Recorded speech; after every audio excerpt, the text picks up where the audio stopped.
Every time a session with a delivery app doesn't end in a placed order, that probably means there was something off with the experience there. It's more like we failed to solve a problem that the user has in the moment.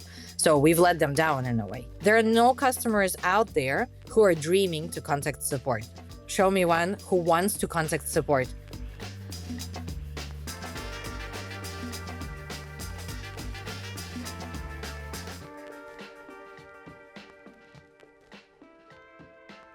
Welcome back to How to Have a Customer, the show where we dive into the wild, wonderful, and sometimes downright weird world of customer experience.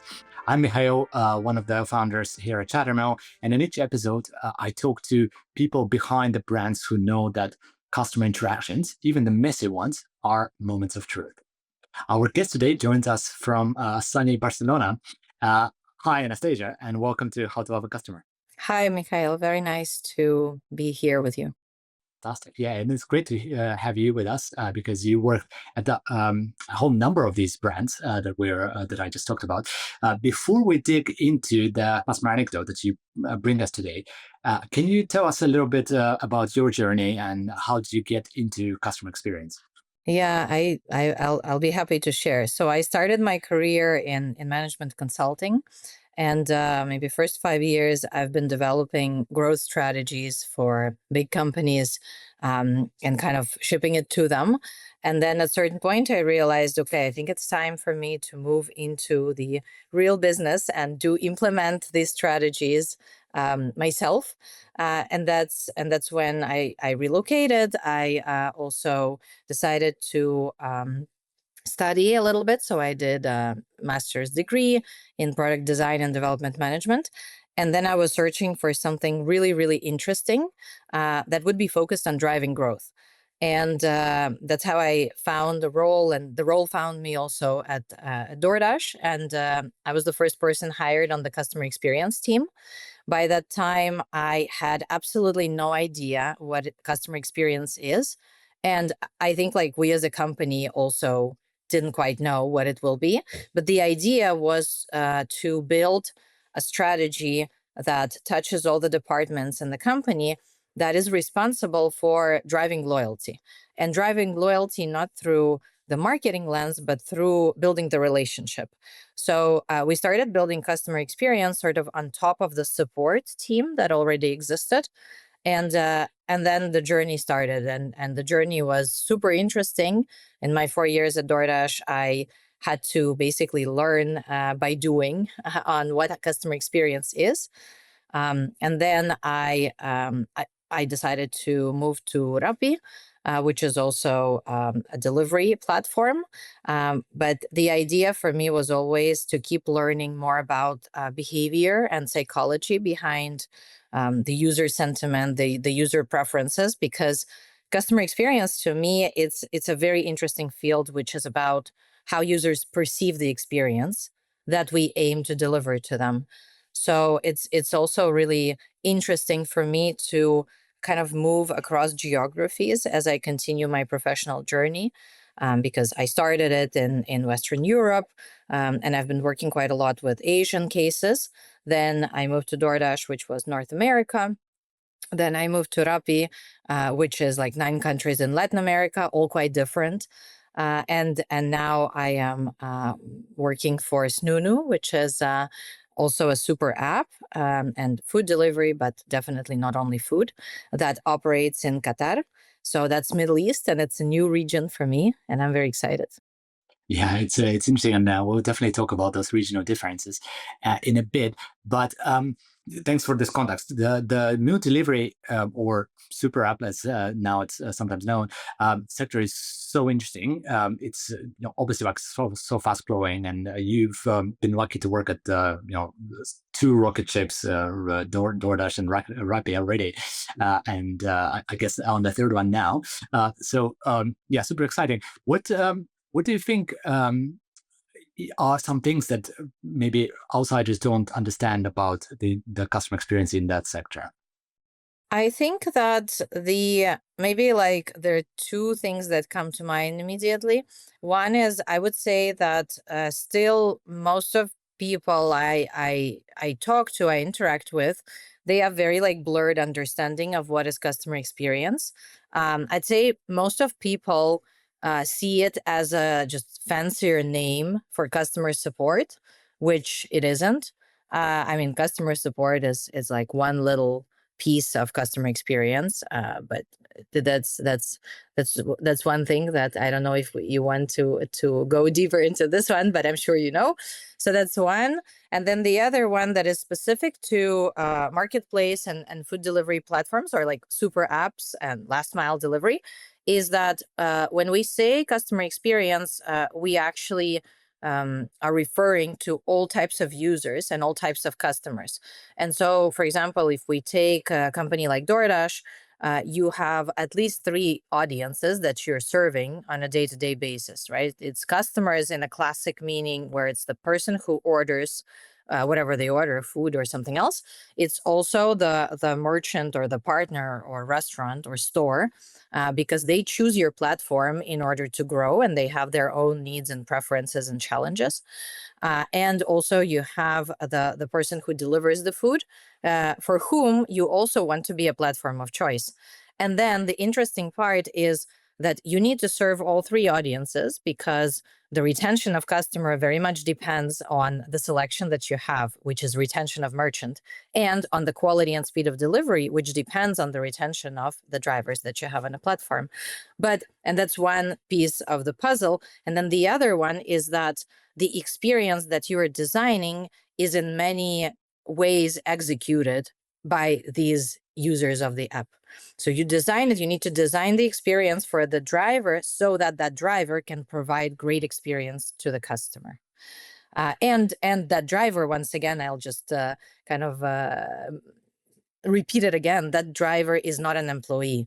So you need to find ways to stimulate them to provide the experience that you mean to be provided to the customer. So I'd say that that's the interesting part of this business. Yeah, yeah. I always find that this marketplace dynamic is very interesting because a lot of your customer experience is delivered, like you say, by people who are not employed and who might, in some cases, even not like your brand, but or be customers in a way of a few of your competitors. But uh, but it still works, and this model has been very, very successful. So there is a method to the magic, I think, but it's very, very interesting. So Anastasia, maybe we'll dive a little bit deeper into the support versus experience topic, which I'm also very passionate about. But before that, maybe let's dive a little bit deeper into the story you bring us today. So tell us what happened and what made it an experience that you'll never forget. Yeah, so I will probably share an example, surprisingly, from my own experience as a customer. One of the reasons, like two reasons. One is with the brand that I worked at the time, and second is because due to my professional deformation, if you will, it's very hard to impress me as a customer. So it was at a time when I was with Rappi. I was based in Mexico City, and in the summer season, it rains a lot, and there are a lot of mosquitoes. So it's Wednesday, like 9:30 p.m., and I'm in the kitchen, maybe cleaning after dinner or something like that, and then I see my 8-year-old daughter in her pajama, like really sad and tired, saying, "I cannot sleep. There are so many mosquitoes in my room." And so I sigh, and I'm like, okay, how am I gonna solve it? It's already late. I am not able to go anywhere now to buy it. So I open the app, because I've ordered like 2-3 times per day, and I'm going to the grocery section to find this thing that you plug into the power outlet that protects you from mosquitoes, and I see it there. But the problem is that the closest delivery window is tomorrow morning, because supermarkets are already closing. It's too late to order. So I'm like, oh my God, okay, he was so close, but didn't work. So I tell her, well, I'm so sorry. There's nothing I can do. Let's just sleep. And then I take a mental note, like, okay, I need to fix it. I need to fix this experience. And then I get caught up, and there are many meetings and everything. And so I forget to follow up on this one. And then I think it was Sunday. So I open the app again because I'm realizing that the problem is not solved. Mosquitoes are still there, and for the weekend we left the city, so I forgot about it. I open it and I see that it is now in the central screen in the promotion area. In our Rappi Turbo section, which is the service, incredible offer, which is a 10-minute delivery. It's from obviously from Rappi dark stores, and it's limited assortment and guaranteed 10-minute delivery. So I'm like, okay, wow, this is incredible. So I hit order and I receive it in actually 7 minutes, like 10 seconds. I am super impressed, very happy. My daughter is impressed. So we finally have this device. And then best of all, I learned the next day that it was actually my team who independently pushed this project forward before I even told them to. So what we did is, instead of, because I didn't want to tell you a case where, there was an angry customer who called support and then the support agent was nice and solved the problem, because this is must. Like, support agents need to solve problems. That's like obvious. That's given in today's world. But where I think that we need to be, at least at this point in time, with all the technology that we have and data tracking, is we actually need to understand and interpret the feedback that we get through behaviors of users. And then improve the experience to kind of surprise and delight them. So that's exactly what the team did. They analyzed the spike in search requests at certain time of the day, and then the search requests that didn't end up with a placed order. So they realized this is an opportunity, and they just put it right there in the turbo section where they can offer immediate delivery. And really, it was an experience that I remember to this very day, thinking this is exactly what we're building. We're building these little solutions that you would think, it's okay, you can always wait. But in today's world, when you have a child who literally cannot fall asleep and you need it now, it's really meaningful. It stands out, this type of experience. At least to me, it stood out big time. Yeah, no, I love the story, both because it's a personal one where you were a customer and at the same time running the team that actually took action, but also it's always great when you hear these stories where solving a problem actually turned into a moment of loyalty. Now, obviously you probably would have been loyal to Rappi anyway, being working there, but it sounds like you would be loyal to them even if you weren't, after this experience, because of how quickly this was iterated on. So anyway, let's break it down a little bit. Can you talk a little bit about the system you had in the team that allowed them, sounds like even without your direct guidance, to execute on this, kind of start to finish?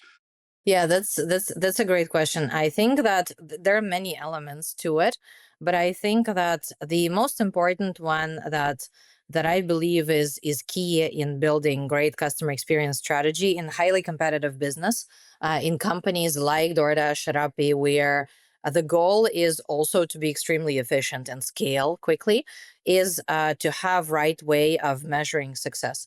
And for me, success is always measured by the direct impact that you can drive to the business. So to me, it's past when we focus on things like NPS, CSAT score. Just not to say that these are not useful metrics, they are. But end of day, where I am always laser focused is, what is the direct impact to the business?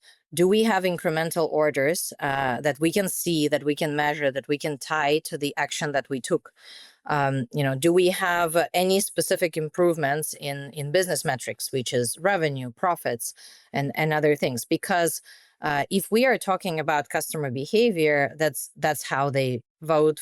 That's how they show their loyalty, by placing orders. That means that we become the part of their life, and we actually help them every single time we deliver the order.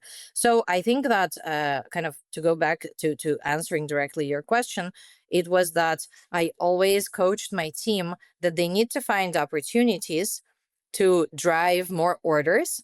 However, we are not marketing functions, so we don't drive orders by kind of forcing customers to place them. We don't give them incentive to place orders. What we instead do is, and that's probably another piece of the puzzle, which is another, I'd say, like fundamental for me. And I always coach every single person on my team on that, is use data, because in this business, we're truly privileged to actually have a lot of feedback and a lot of insights into the customer needs without even talking to them, which is not to say that we shouldn't talk to them. But the point is, before we talk to them, we need to analyze the feedback they are already giving us, right? If you think about it, every time you open a delivery app, you probably have a very high intention to place an order, because you don't just do window shopping with food delivery, right? So then, with that logic, every time a session with a delivery app doesn't end in a placed order, that probably means there was something off with the experience there, either with assortment or with price or with the speed of delivery or with the ability to actually find what you're looking for. So there can be many reasons. And it's our job to understand what was it, because every time the user closes the app, it's not that we lost an order and we lost in profits. It's more like we failed to solve a problem that the user has in the moment. So we've let them down in a way. And so I think, like, having that focus on, saving every order, every potential order, and also using data were two fundamentals here that kind of helped my team quickly find an opportunity and fix it. And then I think that another element here that is just the craziness of the ambition that we had as a business when we even launched the 10-minute delivery, because it's something very difficult. Not every food delivery platform can do it, and it's the magic, I would say, of the ambition of the team, of scrappiness in the approach, and also the specifics of the region, because it's something that you can do in Latin America. Not everywhere you can do that due to many reasons, but it was just a very nice service because making all this connection of solving a very specific problem, but then offering a solution that is surprisingly beyond your expectations. Not only you deliver it at night, but you deliver it in 10 minutes. I think it was a mix of these things. Mm. No, I love this. So it sounds like the start is define the right goal, which for your team was increasing orders or driving orders, but without stimulating them. So no cheating in a sense. And then I'm just trying to think like how they actually came to this realization. Was there actually something in customer feedback? Like, do you look at issues in terms of like how much they are impacting the order metric, or how did they essentially mine the feedback for this type of insight? Yeah, so I mean that probably part was pretty easy for them, because it came from like very direct guidance that I gave them to build the funnel analysis, where we would track when users open the app, how much time they spend on every single page, and specifically I was telling them that we need to analyze the search results that don't end up with a placed order. Specifically, I think in this case, what they pulled was search results that resulted in finding the item, putting it in the cart, and then not doing a checkout.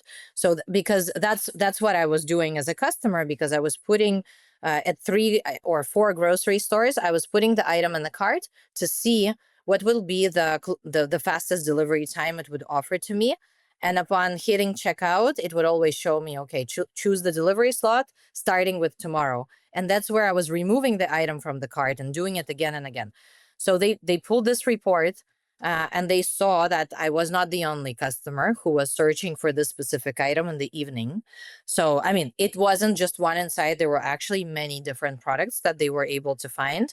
And later on, through this specific strategy, we found a lot of opportunities because we found issues, like not issues, but we found differences in between how the product is named and how customers are searching for it. So cases when they were not able to find the product, which we actually had, cases when they were finding it, but the delivery time wasn't up to their expectations, et cetera, et cetera. So we actually, it was a pretty big project, but it was just interesting that specifically my request in maybe 4 days got resolved without even me pushing for it, which meant that the system and the logic that I built was right, and that my team was passionate to kind of keep following up on it and keep acting fast. So that was really nice. And Anastasia, so maybe just shifting a little bit to Snoonu, where you've only started very recently. So I don't know if you have necessarily similar stories just yet, but I'm keen to learn like how are you setting up the function to achieve similar or even better results, and specifically I'm interested in like the partnership you have with, I guess, product function, unless that's already a part of what you are doing, in terms of how to actually execute on these insights. So you found that there is some issue that's maybe it's an issue in the current funnel, or it's an opportunity like the one you were talking about. How do you prioritize the actual execution on this? Yeah, that's a great one. Setting up a function is always a very fun moment, because when you come, and I think this is a beautiful also part of my journey, because when I joined DoorDash, it was maybe like 1 year, no, year and a half or two pre-IPO. So it was still pre-IPO, but already advanced company, really big.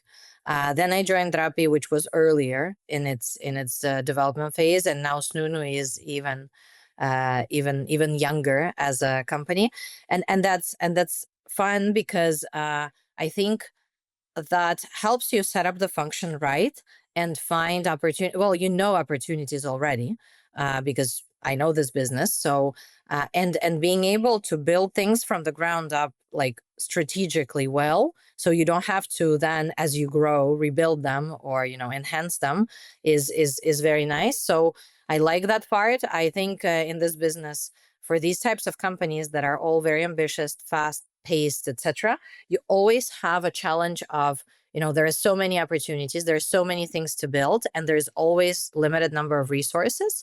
So depending on the cultural needs of the region, depending on the specific strategy that the company has, together with other leaders, we define what is the absolute must for us in this very moment of time. I have a very long list of things that I want to build, and we chose about 5 priorities that we are right now building. At the same time, it's every week I find new ideas, new things, new problems to solve. So it's kind of juggling with all of that at the same time. But the way I set it up is I am selecting these maybe like 3, 5 main directions. I am hiring sort of strategic owners for those.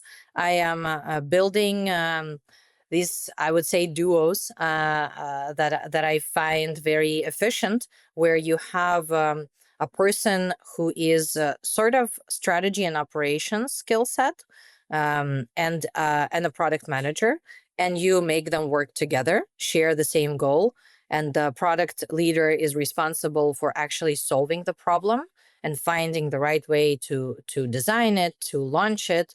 And then the strategy and operations person helps to do deep dive, to do analysis, to track the metrics, to work with the operations part, because there is always the product, but then there is also operations that need to kind of adapt to the product changes. So I'm building that. I'm hiring the team right now. I do have, we do have at Snoonu incredibly talented product leaders. So they are right now wearing at least 2 hats, because they don't have this type of a partner on strategy and operations side. So I am right now working with them directly while I'm hiring. And we just chose priorities and are trying to stick to those, at least until there is a reason to change the strategy. Speaking about the support versus experience, this is a debate that's going on for a long time in customer experience sort of circles. But I think outside of them, people might not be very sensitive, and quite often they think, oh, customer experience is the same as support. Like, how would you explain to maybe a leader of the company like why they should be thinking about those things differently? As the way I think personally about this, support is part of the experience, but it's not the whole of the experience. I don't know if that resonates with you, or you have your own way. Yeah, I think that on a day-to-day basis, and like when I mean, I've been leading customer experience function for a while now, and of course, support is part of my scope. But the way I would explain it to someone whose buy-in I want, or who I wish to build this function to be able to grow, is I say following things, or like following key thoughts that I share.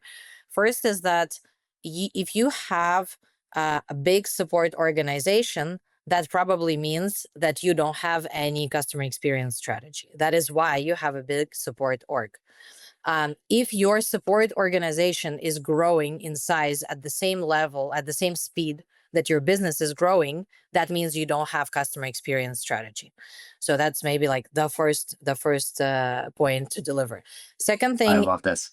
second thing Yeah, is that's a is really succinct and it makes well, perfect sense. it's usually what happens to business, right? And they notice that their customer support team is growing and growing and growing in size, and then they at certain point they get worried and they're like, okay, we probably need to hire someone to run customer experience.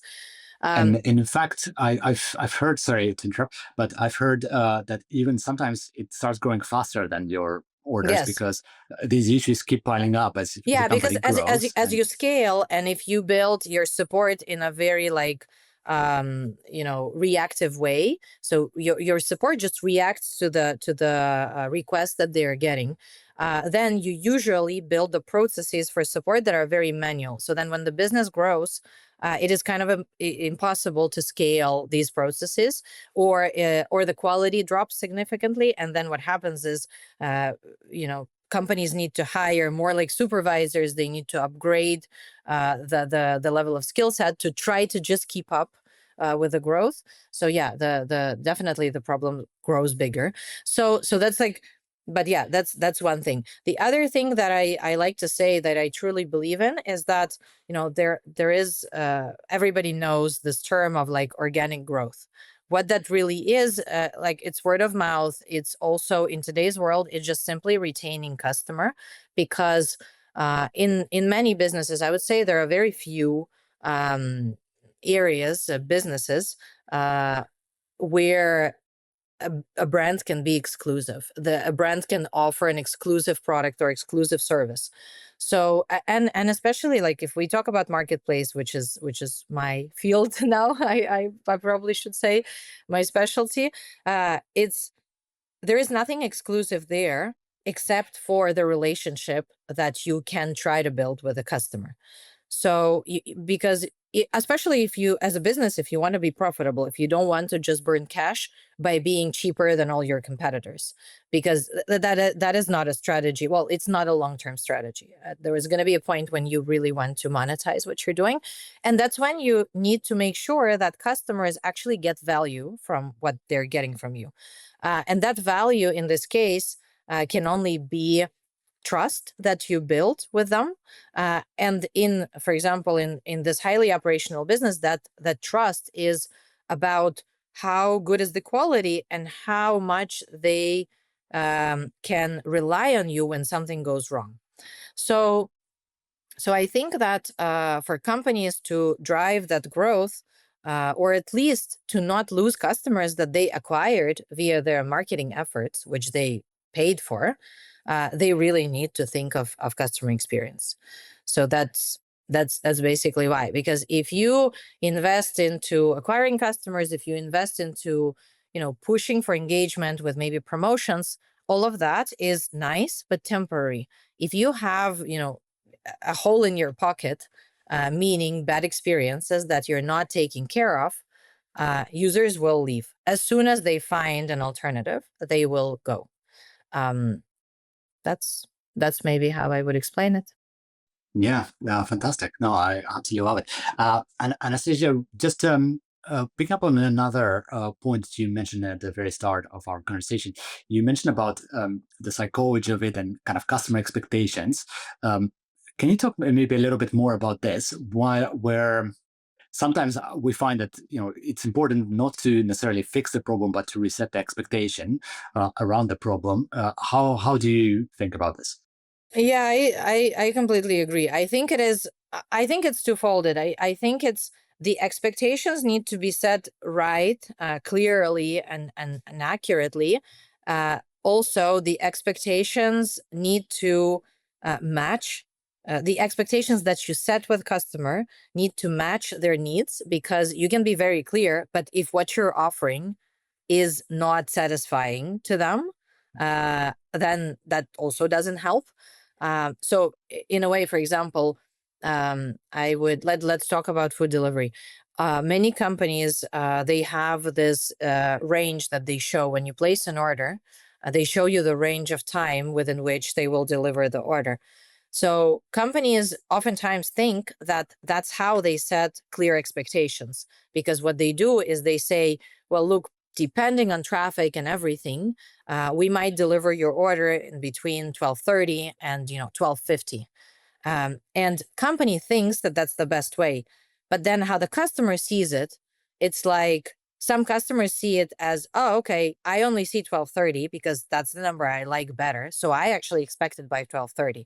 So if at 12:40 you don't deliver, I feel like it's late, and that's going to be the impression, right? Some customers see it 12:30 to 12:50 and they think, oh, okay, in reality this means 12:50. They're just showing it to make it feel like it's going to be faster, but obviously they will not deliver. They will deliver at 12:50, and they feel a little bit cheated, that they are even seeing this range, right? So I mean, I'm making it up, but in reality, this is how it is. So we need to think of, one thing is the message that we want to communicate, where we as business, depending on where we operate, there are certain like legal regulations, there are restrictions on what we can tell the customer. Can we promise them certain delivery time, for example, talking about this particular case or not? So there are certain limitations that business has. There are certain things they want to keep in mind so they don't look bad if something happens and they don't deliver within the time. But then there is the user need, the user expectation, and in today's world, there is a big chunk of customers who expect things to be delivered within this amount of time, and and that is end of day what you have to deliver, and you have to find ways to deliver that, as well as communicate along the way in a very clear way what's going on with their order. Fantastic.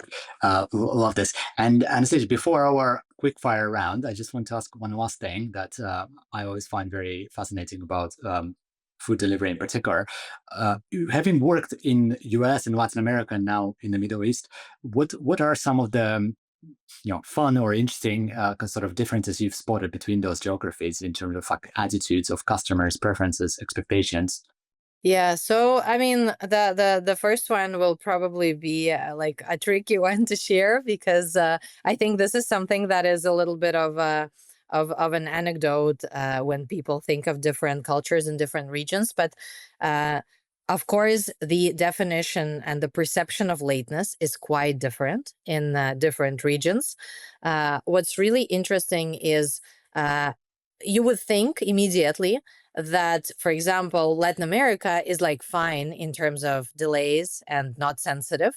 And in the US, people are very kind of demanding on receiving their order in time, but it's not quite That's the true. stereotype. Yeah, Yeah. that's the stereotype. In reality, US is actually very, very different if we are talking about different cities and different states.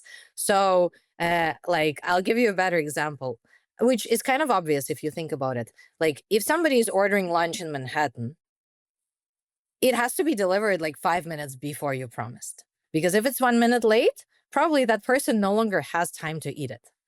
Yep. That's like the pace.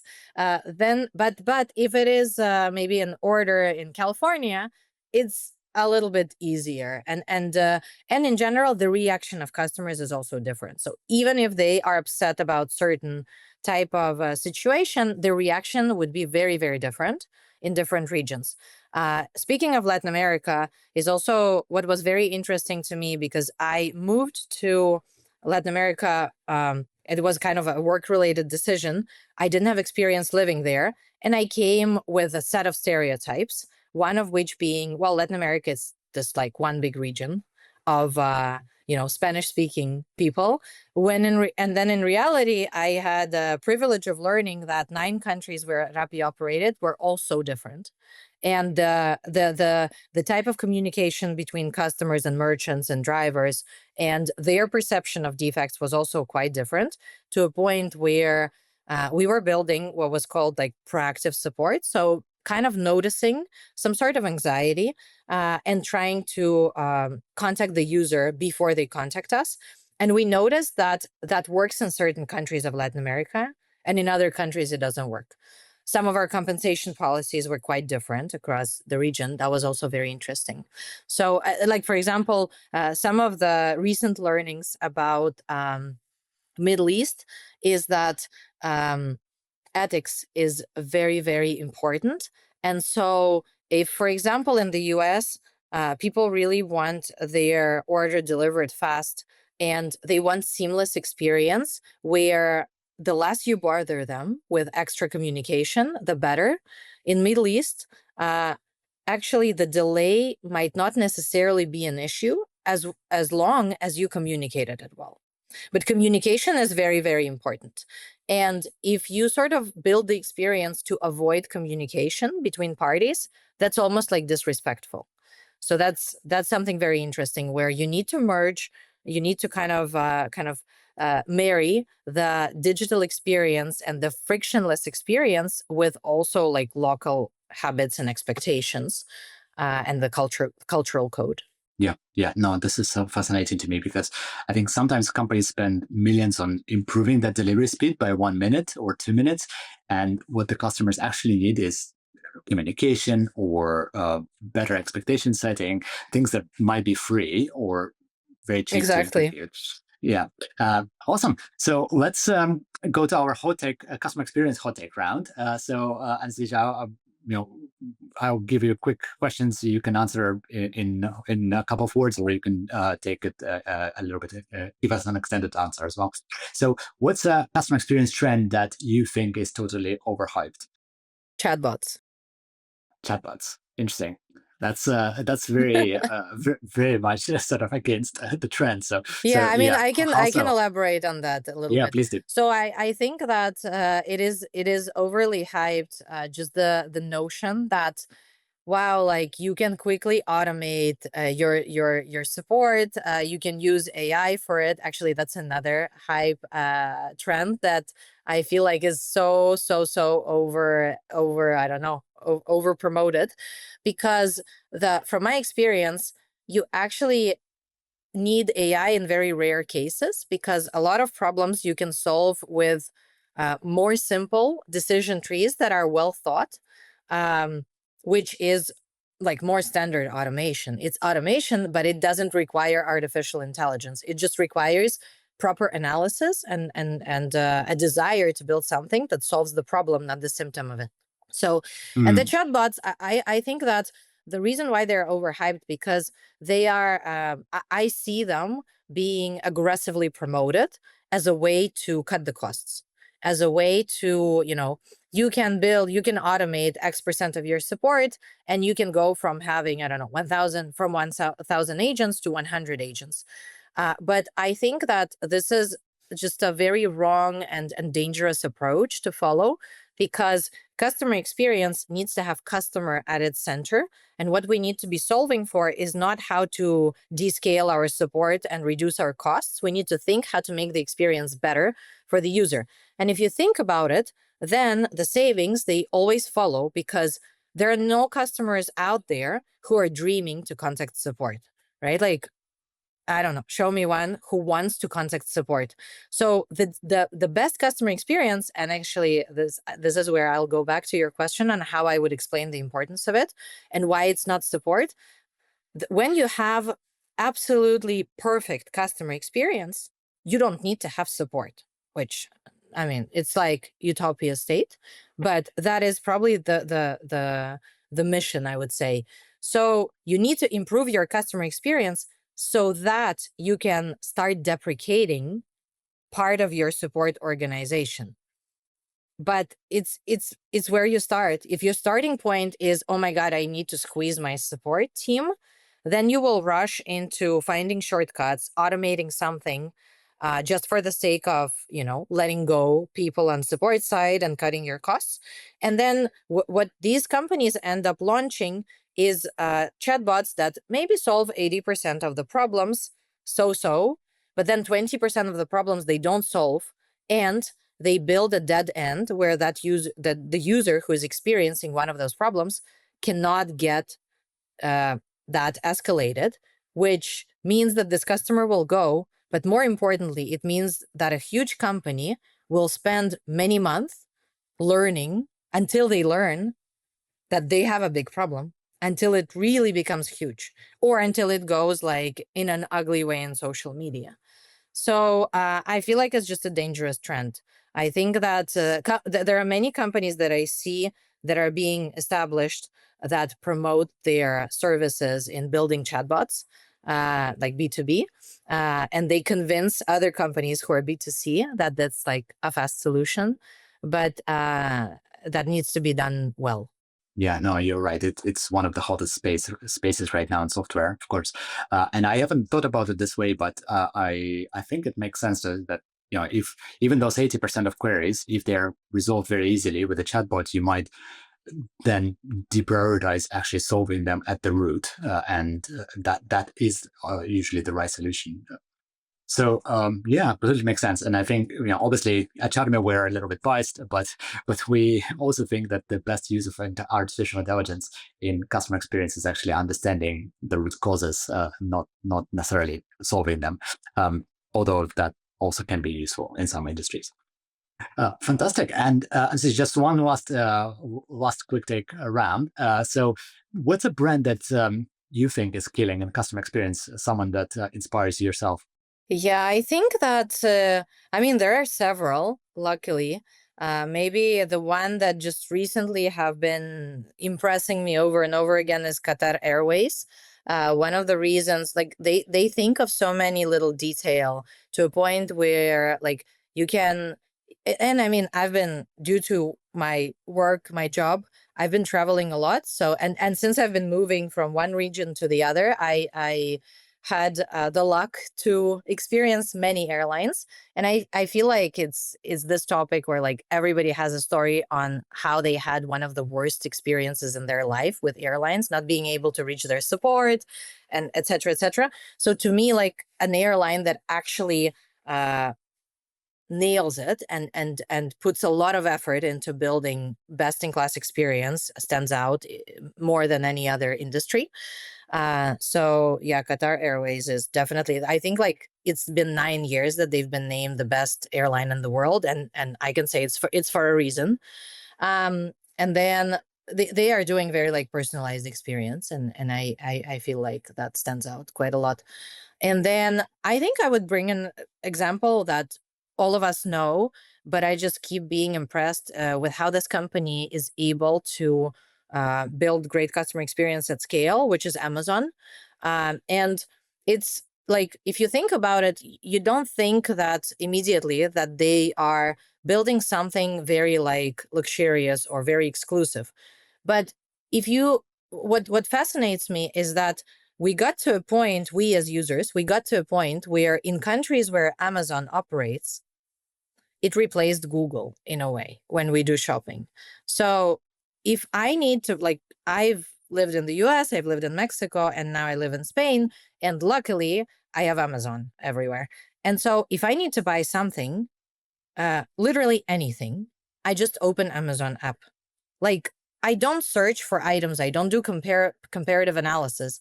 I don't check prices, and I don't think of any other marketplace to order. I mean, except for the cases when I order Snoonu, obviously, in Middle East, or when I order Rappi, because that's a different model. That's like 30-minute Yeah. delivery versus next day. But it's been just such a lifesaver. And, to change behavior of millions and millions of customers, to think of your marketplace, of your app as a default place to shop. So the question is like, if I need to buy a blender, or if I need to buy an air fryer, or if I need to buy a cover for the car, it for me is just a question of which model will I choose. But there's no question where I will buy it, because I will order it on Amazon. And that is the trust that the brand has built with their users across the world. And that's very impressive to me. Fantastic. Definitely a popular one for this question. Anastasia, thanks so much for being here and for sharing your insights.